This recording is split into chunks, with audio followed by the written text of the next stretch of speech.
Pourquoi dois-je utiliser le logiciel Alizé LCPC? Est-ce que les ingénieurs sont obligés d'utiliser ces logiciels pour calculer, faire le dimensionnement de leur structure, bien sûr des chaussées, faire les calculs de déflexion et de sollicitation interne dans les structures des chaussées, et aussi voire même aller jusqu'à dimensionner les chaussées selon bien sûr la méthode rationnelle française LCPC. Alors aujourd'hui, nous allons travailler encore une fois de plus sur ces logiciels. Nous allons débuter un projet. Comme je vous avais promis hier, nous allons calculer donc un projet ensemble avec vous. Et je vais vous montrer comment est-ce que vous serez à mesure de faire les dimensionnements des chaussées à travers le logiciel Alizé LCPC.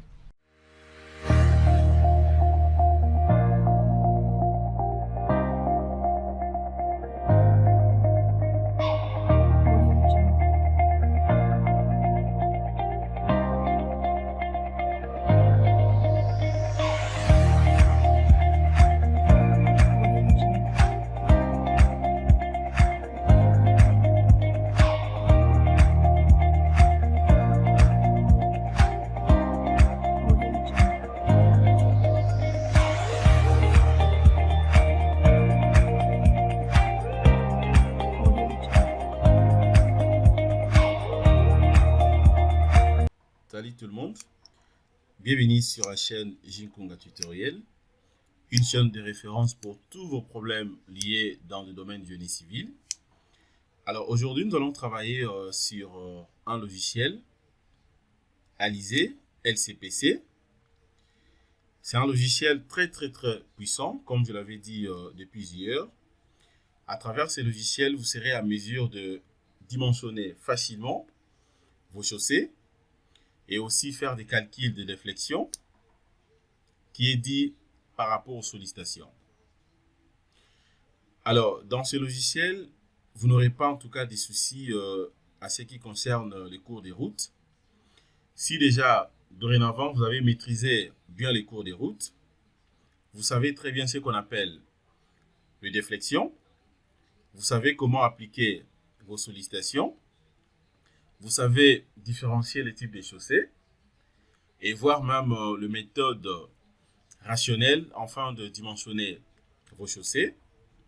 Eh bien, ce logiciel sera très facile à manipuler pour vous.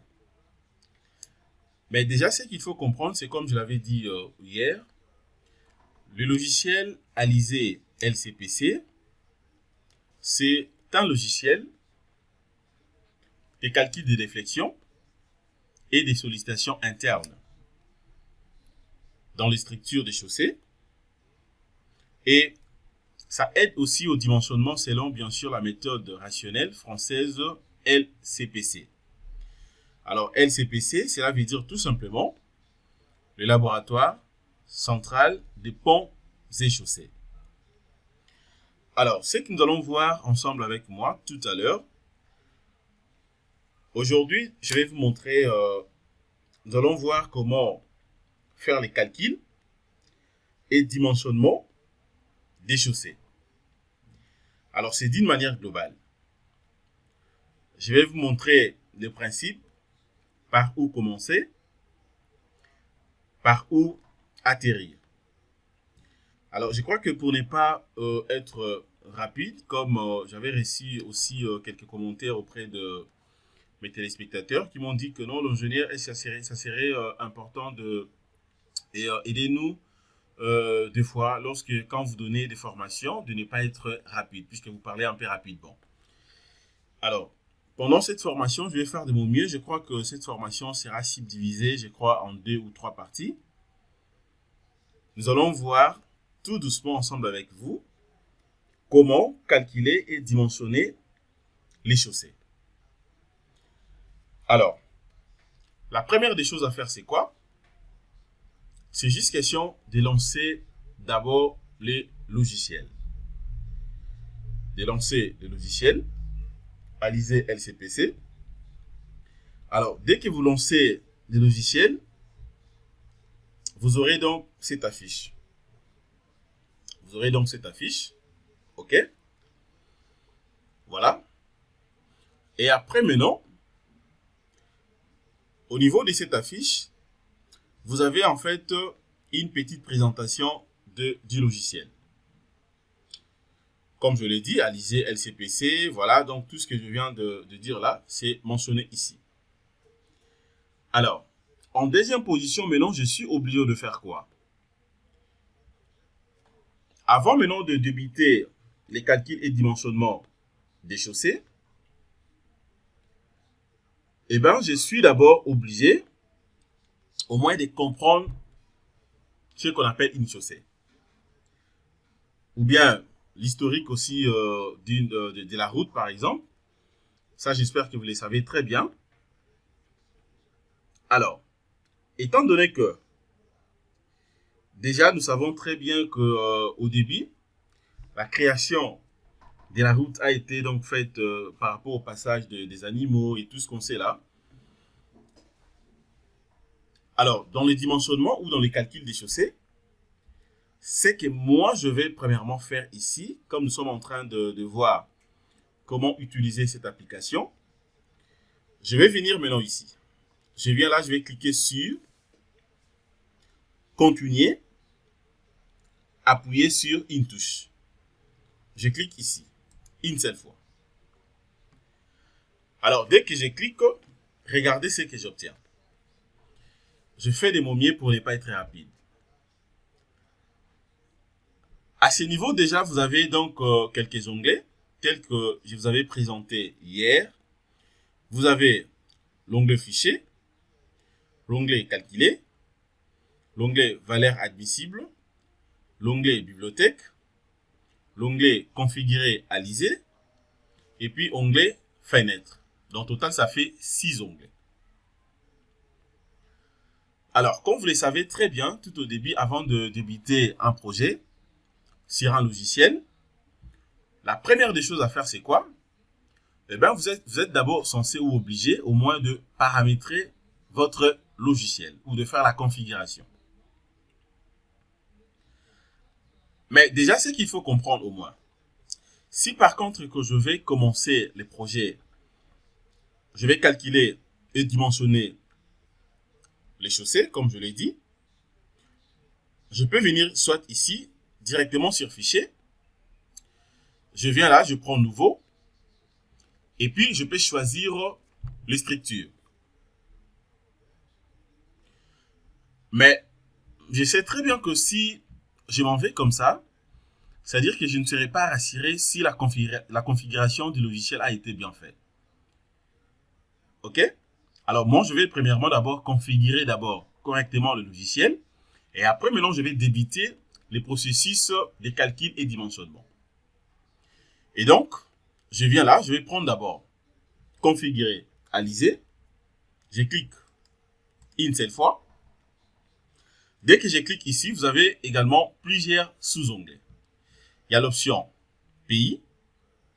OK, c'est mentionné bien sûr la France par rapport à la norme que j'avais configurée de plusieurs par défaut. Vous avez les unités, donc je peux modifier, je peux changer les unités comme je veux. Vous avez également les conversions des signes. C'est très important. Les conversions des signes, ça va vous aider de manière à ce que vous puissiez déjà bien définir donc le sens que vous allez considérer. C'est en quelque chose, c'est comme dans robot, comme vous le savez très bien. Le sens positif et le sens négatif. Et puis à part ça, vous avez un autre sous-onglet appelé justement ou nommé langue. Alors ce que je fais, je vais cliquer d'abord au sous-onglet qui est beaucoup plus important par rapport à ce que je suis en train de faire comme projet. Et donc je clique premièrement sur langue. Voici la configuration que j'avais faite de plusieurs. Puis là, vous voyez qu'il y a l'anglais, je peux prendre l'anglais, je peux prendre français, espagnol et tout ce que je veux. Alors, moi, je vais travailler avec la norme française, donc je prends aussi langue français. Parce que c'est les français que je comprends très bien. Et donc, je clique sur OK. C'est déjà bon. Je peux rentrer encore sur configuration. Alors, là maintenant, après langue, je peux prendre également la charge de référence. Je clique sur charge de référence. Voilà, il y a ce message qui apparaît. Définition de référence. Configuration préexistante de la charge de référence non détectée. Alors, à ce stade, maintenant, je vais cliquer tout simplement sur OK. Je clique.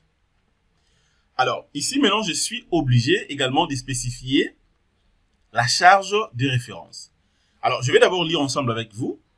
Charge de référence, il est recommandé de configurer Alizé avec une charge de référence qui sera donc conservée en mémoire pour les calculs ultérieurs avec possibilité de modification.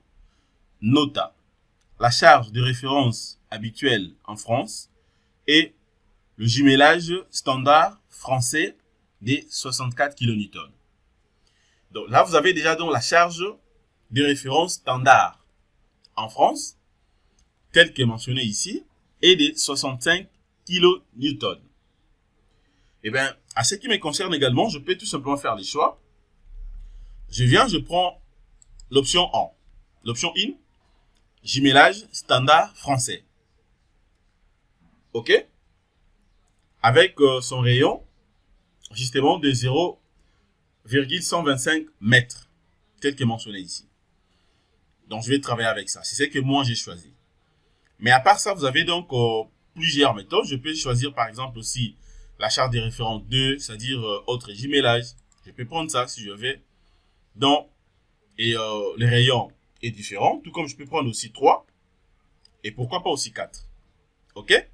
Mais déjà 4 ici, vous allez voir que 4, c'est la charge de référence par défaut, selon la norme française. Moi, je prends ça. Je crois là, c'est bon, il n'y a pas de problème. Alors, une fois cela est fait, je vais cliquer tout simplement sur OK. Les caractéristiques, tout est pris, donc sera pris par défaut, par rapport à la méthode que moi j'ai choisie. OK, même point de calcul aussi, je laisse ça comme ça et je clique directement sur OK. Voilà, je vais confirmer ça, j'accepte. Et puis c'est bon. Alors, une fois que je finis avec la configuration, je peux maintenant passer déjà au calcul jusqu'à tel point que nous allons faire dans le dimensionnement. Je vais d'abord analyser le type de chaussée que moi je vais utiliser ici. Et donc, je viens là, je vais prendre d'abord fichier. Je clique sur nouveau. Je viens là, je prends structure. Je clique au niveau des structures. Et regardez maintenant ce que j'obtiens ici. OK? Alors, à ce niveau ici, il faut comprendre que vous avez justement la structure de base des chaussées avec 3 couches par défaut. Vous avez donc première couche, deuxième couche et troisième couche. Alors, mais déjà, ce qu'il faut comprendre ici, en réalité, pour bien faire notre calcul et les dimensionnements, et donc vous êtes obligé au moins d'avoir quelques éléments très capitaux qui va nous aider donc de bien dimensionner ou calculer la structure. Alors, il s'agit justement de quoi ici? Je peux tout simplement mentionner quelques données que moi je vais utiliser ici. Donc, parmi les données, premièrement, il faut comprendre que je suis obligé de savoir d'abord la moyenne journalière annuelle de la chaussée que moi je vais calculer et dimensionner sera justement de combien de poids lourds par jour, bien sûr, selon le sens de circulation. Et aussi de deux, je suis obligé de savoir aussi la durée de service des chaussées et aussi les taux des psi géométriques et des combien de pourcents, la nature des sols, ok, les caractéristiques de matériaux que moi je vais utiliser ici. Est-ce que j'aurai besoin, étant donné que je vais donc dimensionner une structure ayant justement 3 ou 4 couches. Alors, est-ce que je vais utiliser les bétons bituminés, ok, ou bien deuxième couche, ça sera quoi par exemple? Est-ce que les graves ciment, ok, les supports des types aussi. Donc tous ces éléments, voire même la température, ça sera des combien. Alors tout ça, c'est très très très important à comprendre. Déjà, ce qui nous concerne ici, les données que moi je vais utiliser ici, premièrement, il faut comprendre que la moyenne journalière annuelle, communément appelée les MJA, ok, que je peux mettre ici en gras, les MJA. Voilà, cela veut dire donc moyenne journalière annuelle. Justement, pour mon cas, je peux prendre même E de... bon, ça dépend, hein, je peux prendre E de 750 poids lourds. Donc, PL, cela veut dire poids lourd. Par jour. OK? Par sens de circulation. Voilà, sens de circulation. Donc, ça dépend bien sûr par rapport au type de voie. Est-ce que vous avez deux voies, des sens de circulation ou combien de sens? Donc, ça dépend. Alors, d'aider aussi, deuxième donnée que moi, je vais avoir ici. Alors, par exemple, la durée. La durée. Donc, communément, je peux abréger ça aussi par la lettre P. OK? La durée des chaussées, donc ça sera justement de 15 ans.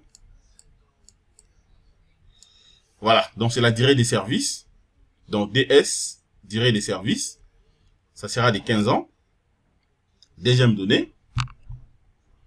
Alors, troisième donnée ici, je peux encore compléter quoi par exemple? Ah bon, je peux prendre aussi les taux, hein, des taux des psi géométriques. Voilà, dans les taux des psi géométriques, sera de combien ici? Pour mon cas, je prends, sera justement de 3%.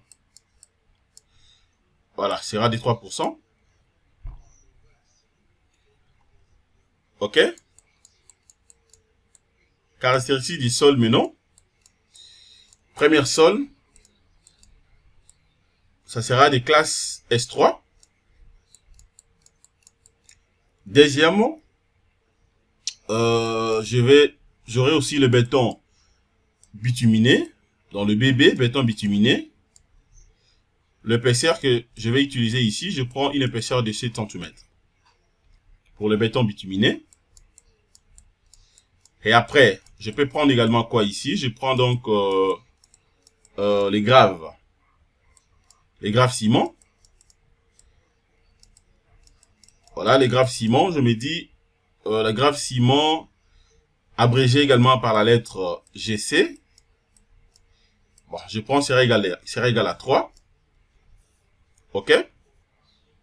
À part ça, parmi les données, je peux prendre aussi quoi ici? Je prends donc les supports des types par exemple aussi. Les supports des types. Bon, ça sera des types F2. Je vais vous montrer à quoi ça ressemble. OK? FD ou communément abrégé également par la lettre PF2. Voilà. Et après, une autre donnée. Nous avons donc la température. Je prends une température de 10 degrés Celsius. Voilà. Je peux compléter encore d'autres données. Bon, je peux commencer d'abord avec ça. Avec ça, je crois déjà c'est bon. C'est pour dire que tout ce que vous voyez ici comme données, c'est modifiable. Et après, maintenant, ce que je vais faire ici, c'est quoi? Une fois que je finis avec tout ça, je vais maintenant commencer à insérer les données. Mais avant d'insérer les données, je vais d'abord ajouter une couche. Je vais ajouter une couche. Pour ajouter une couche, c'est simple. Si je vais supprimer, je viens ici. Pour ajouter, c'est juste question de venir ici. Je clique une seule fois. Dès que je clique, voilà, donc là, je viens automatiquement d'ajouter donc une couche. Vous voyez? C'est bon? Je crois que vous avez vu comment j'ai ajouté une couche. Donc, j'ai cliqué premièrement ici sur ajouter couche. Et après, je clique directement sur donc la petite case qui était juste en bas ici. Et puis, j'obtiens directement ça. Alors, maintenant, je vais faire quoi? Je vais maintenant compléter les données telles que mentionnées ici. Je vais commencer d'abord par la première couche. La première couche ici, j'ai besoin donc de l'épaisseur de la couche. Deuxièmement, le module. Le module que vous voyez ici, c'est un mégapascal, c'est le module de Young. Le module de Young. Et puis le NU que vous voyez ici, ça représente tout simplement le coefficient des poissons. J'espère que vous savez très bien ce qu'on appelle le coefficient des poissons dans les cours des routes. Et de l'autre côté, vous avez donc le type de matériaux. Je vais cliquer premièrement sur autre, je clique une seule fois. Alors ça me donne cet élément. Maintenant, je vais faire quoi ici? Je suis premièrement obligé de voir d'abord la nature justement de matériaux des couches que moi je vais insérer ici. Première couche ici, je crois c'était le béton. C'est que moi je vais considérer ici. Je prends d'abord le BB, c'est-à-dire le béton bituminé. Ok? Le béton bituminé. Alors, pour avoir ça, c'est simple. Je suis obligé tout simplement de venir cliquer ici. Je clique sur le matériau. Ok? Et après, maintenant, je prends le matériau qui me convient. Le matériau qui me convient. Alors, déjà, ce niveau ici, étant donné que moi, je vais travailler avec première couche, je vais le matériau, le bitume. Donc, attendez, je vais voir ici, passage, structure, souple, non. Et donc, je prends ça. Le premier matériau bituminé. Alors, là, déjà, j'ai le bébé. C'est ça, donc, le bébé, le béton bituminé. Vous avez donc le module de Young. Ça fait donc 5400 mégapascal. Et puis de l'autre côté, vous avez les coefficients des poissons qui est de 0,350. Alors, maintenant, à ce niveau ici, je ne peux pas me limiter ici. Puisque sinon, alors si je m'arrête par ici, ça serait une erreur. Aussi longtemps que, à ce niveau ici, vous avez donc la température que moi je vois ici est de 15 degrés Celsius. Mais ce qui a été mentionné ici, c'était de 10 degrés Celsius. Donc, je suis obligé de modifier ça. Donc, je viens là, je vais cliquer tout simplement à côté ici. Bon, je descends. Voilà, pour avoir facilement les 10 degrés. Ok, là, maintenant, j'ai les 10 degrés Celsius. Et donc, là, maintenant, c'est bon pour moi. Et étant donné que j'ai tout choisi, eh bien, je peux tout simplement cliquer sur OK. Je viens là, je clique sur OK. C'est déjà donc inséré. Vous avez dans le coefficient et des poissons et les modules des Young. Ça reste que je puisse définir maintenant l'épaisseur. L'épaisseur ici, à ce qui concerne le béton bituminé, alors je me dis, ici je vais prendre 0,07 mètres, donc ça va représenter en quelque sorte donc à peu près 7 cm.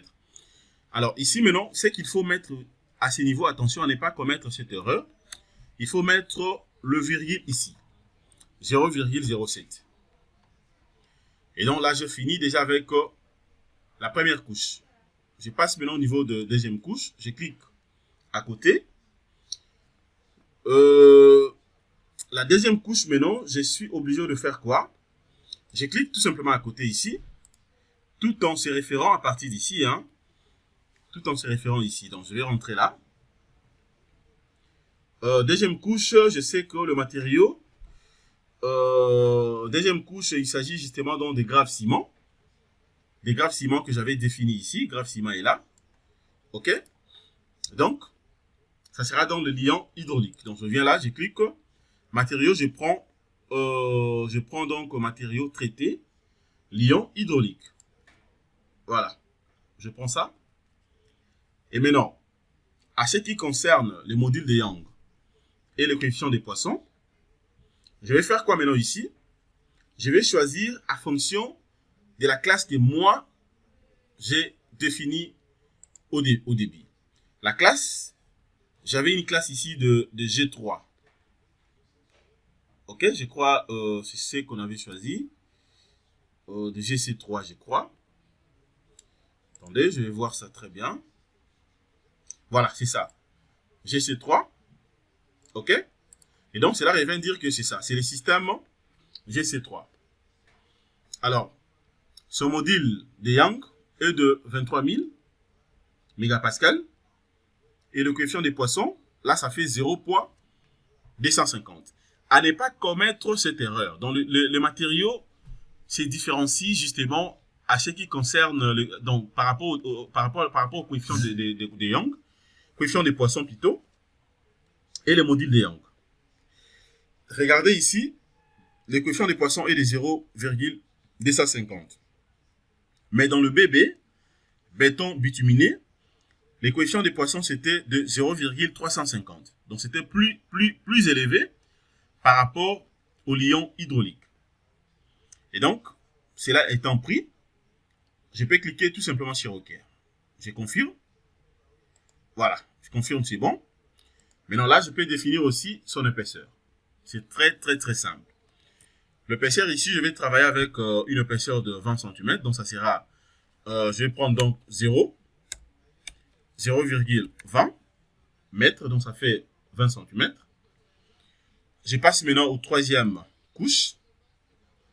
Troisième couche ici. Il s'agit de quoi ici? Le matériau. Donc, bon, je prends structure souple. Hein. Voilà, donc je suis là. Je prends donc structure souple. OK? Puisqu'il s'agit justement donc des graves et non traités. Donc, voilà, donc le GNT ici, cela veut dire grave non traité. Grave non traité, les structures souples. Alors, cela étant choisi, maintenant ce que je fais c'est quoi? Je suis obligé maintenant de voir tout simplement la classe qui a été définie ici. Voilà, GNT 1. Et donc, je prends ça. Le module de Young est de 600 mégapascales. C'est moins. Et tandis que le coefficient des poissons, ici, est de 0,350. Et donc, là aussi, c'est bon. Maintenant, je clique tout simplement sur OK. Je vais confirmer. Je confirme. Maintenant, l'épaisseur ici, à ce niveau ici, je prends également, je peux prendre la même épaisseur. À ce niveau, je prends la même épaisseur. OK, je prends toujours l'épaisseur de 0. Donc, je prends de 20 cm. Donc, ça fait 0, donc, ça va faire 0,20 mètres. Là aussi, c'est bon. Dernière couche. Quatrième couche, je clique. Là, maintenant, je vais prendre quoi ici? Bon, là, il s'agit justement du sol, hein, puisque je suis déjà donc au niveau des couches de base, hein, donc justement vraiment dans le fond.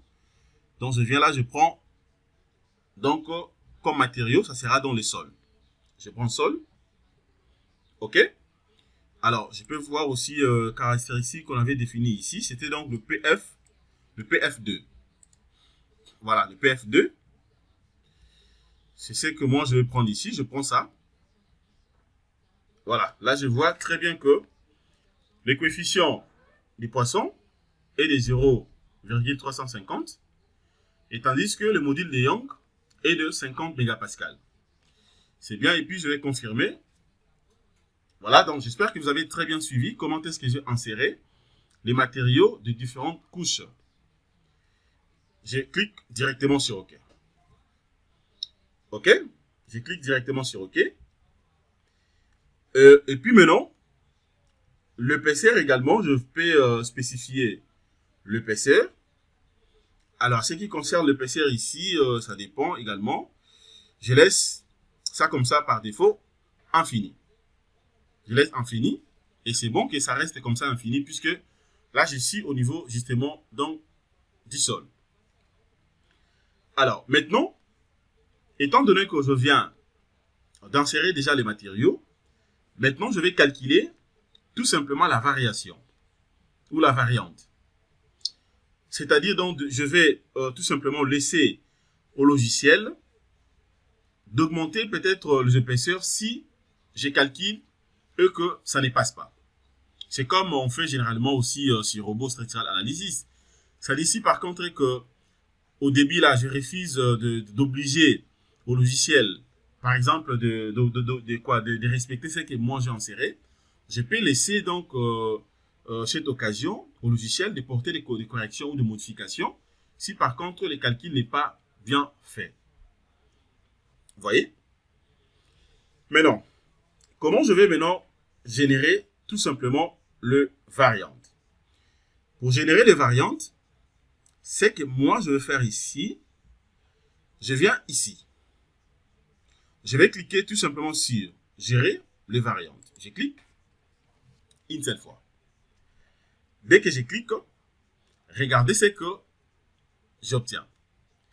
Retenez que cette option de générer les variantes, comme je l'ai dit, ça va nous aider de manière à ce que le logiciel travaille librement.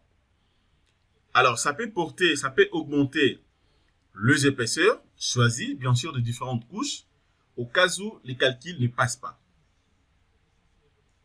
Alors, maintenant, ce que je vais faire, c'est quoi? La première des choses à faire, c'est quoi? Je suis d'abord obligé au moins de définir le nombre de variantes. Le nombre de variantes ici doit être défini. Mais par défaut, ici, vous voyez très bien que le nombre total des calculs des variantes ici, c'est mentionné 1. Le nombre max, ça s'arrête jusqu'à 25. Alors, pour définir ça, c'est juste question de bien voir la configuration justement de votre projet.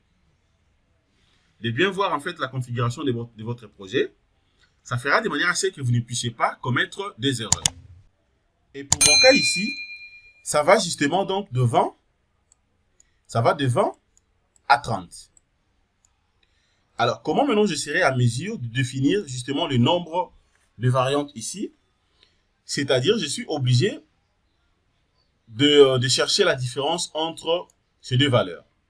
C'est-à-dire, déjà, si vous prenez donc 30 moins 20, ça me fait 10. Alors, comment maintenant on compte justement le variante? Pour compter le variante, on commence d'abord par le premier chiffre, ok, jusqu'au-delà. C'est-à-dire, si je vais compter, je suis obligé de commencer d'abord par 20. Ça sera donc 20, 21, 22, 23, ainsi de suite jusqu'au-delà. Alors, vous allez voir que si déjà la différence ici me donne 10, je suis obligé maintenant de prendre les 10 plus le 1. Le 1 ici, ça représente tout simplement le 20 que vous voyez ici. C'est-à-dire, ça fait que j'aurai donc 11 variantes ici. Donc, j'aurai 11 variantes. Donc, là, maintenant, je vais aussi spécifier ça. Je vais d'abord cocher, je confirme ça. Et puis là, je vais descendre. Bon, je peux, voilà, je coche d'abord, je peux descendre. Je descends d'abord jusqu'à 11. Et après, je vais cocher. Je descends jusqu'à 11 et puis je coche. Bon, attendez. Bon, je descends d'abord. Je descends jusqu'à 11. Voilà, je laisse ça d'abord comme ça. Je descends jusqu'à 11. Voilà, jusqu'à 11. Je crois là, maintenant, c'est bon. Par rapport aux variantes. Maintenant, attendez, je vais aussi regarder d'abord très bien cette mention. Cette mention, je crois là, c'est bon. Voilà, c'est bien. Je peux cliquer sur OK. Je confirme. Je clique sur OK. Une fois cliqué sur OK,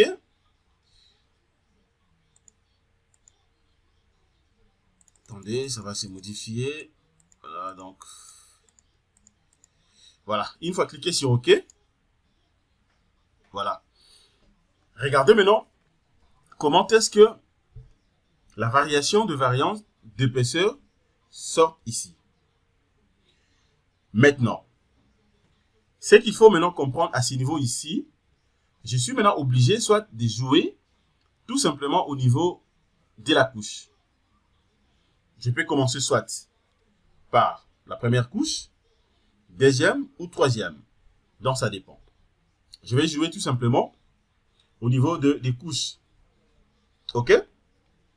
C'est-à-dire que maintenant je joue au niveau de la couche tout en faisant tout simplement une variation ou en mettant justement la variante de 1 cm au fur et à mesure. C'est-à-dire quoi? À ce niveau ici, moi je veux que la progression se fasse très bien, mais que cela soit respecté par 1 cm au fur et à mesure. Donc, je suis censé de faire quoi? Je viens d'abord ici, je vais commencer d'abord, je prends par exemple la deuxième couche, je clique là-dessus. Dès que je clique, je viens maintenant ici. Vous avez maintenant les couches numéro 2, calcul des bases et sa hauteur. OK? Premier point, vous avez idem, données des bases, entrée libre manuel, progression arithmétique. Vous avez progression géométrique, progression arithmétique alternée, couche 2 sur 3, épaisseur, ainsi de suite. Moi, je vais pas ça, je vais travailler tout simplement avec la progression arithmétique, incrément. Incrément. Maintenant, ce que je vais faire ici, c'est quoi?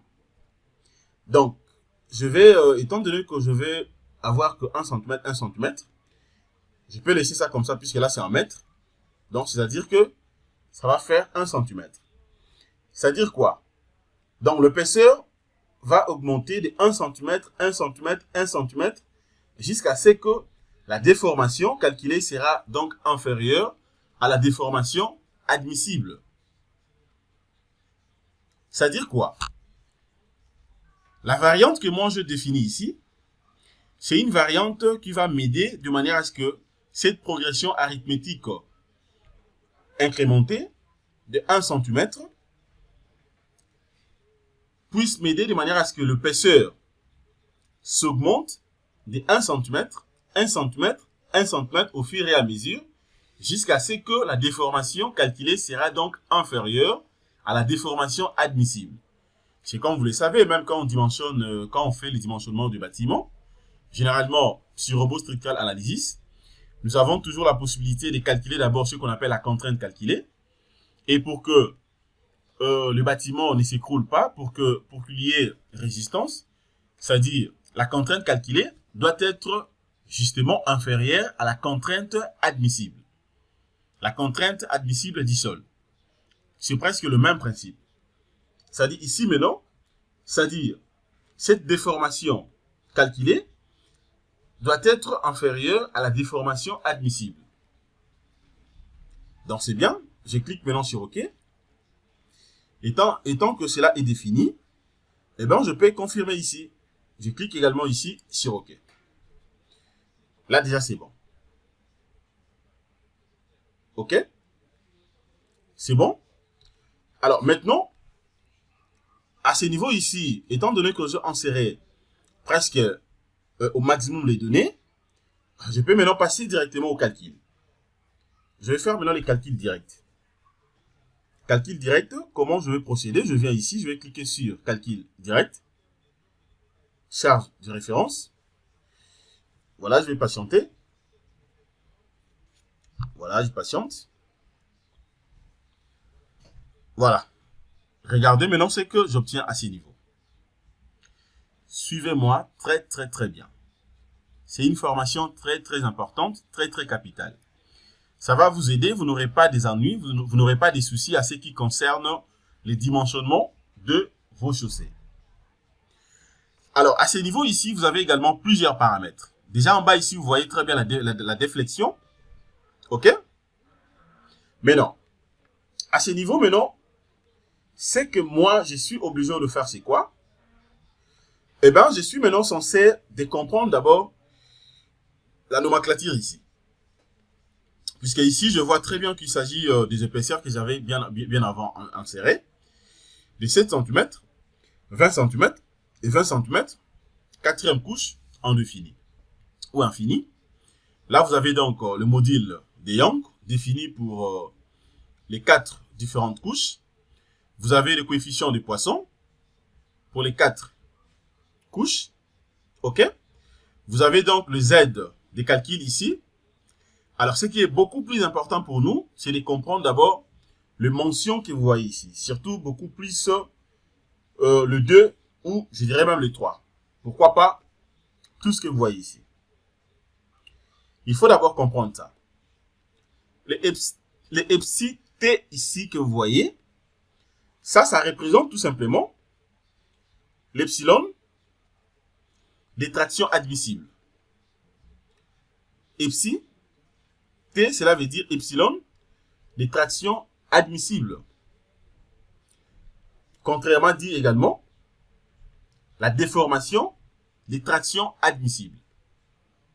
Ce que vous voyez ici, ça représente tout simplement la déformation des tractions admissibles. Mais tandis que les sigma P que vous voyez ici, bien sûr c'est en mégapascal. Regardez très bien ici, hein, vous voyez très bien, donc c'est la déformation. C'est la déformation, comme je l'ai dit, ça représente la déformation des tractions, les psi T, tandis que les sigma T, en mégapascal, ça représente tout simplement, et donc la contrainte des tractions admissibles. La contrainte des tractions admissibles. Mais tandis que les psi Z, ici, là maintenant ça représente la déformation verticale admissible calculée. Et enfin, vous avez les sigma Z, ici également, ok, qui représente tout simplement, en réalité, la contrainte justement des tractions, mais là maintenant, vous voyez très bien que c'est en Z. Alors, maintenant, je vais que toutes les valeurs, je vois que toutes les valeurs trouvées sont là. Maintenant, ce que je vais faire, c'est quoi? Comme je vois très bien que j'ai des valeurs ici trouvées, calculées, je peux maintenant continuer justement et les calculs. Mais je crois que concernant cette partie, on peut s'arrêter à ce niveau. Nous allons donc continuer la deuxième partie. Comme ça, vous allez suivre du début jusqu'à la fin. Comment est-ce que vous serez donc à mesure de calculer vos structures des chaussées et voire même de le dimensionner. Voilà. Merci de votre disponibilité. Abonnez-vous massivement sur la chaîne YouTube. Likez nos vidéos, partagez ainsi que commentez. Si vous avez des questions, des suggestions, n'hésitez pas de nous écrire au moment opportun. Nous allons répondre à toutes vos préoccupations. Excellente soirée. Au revoir.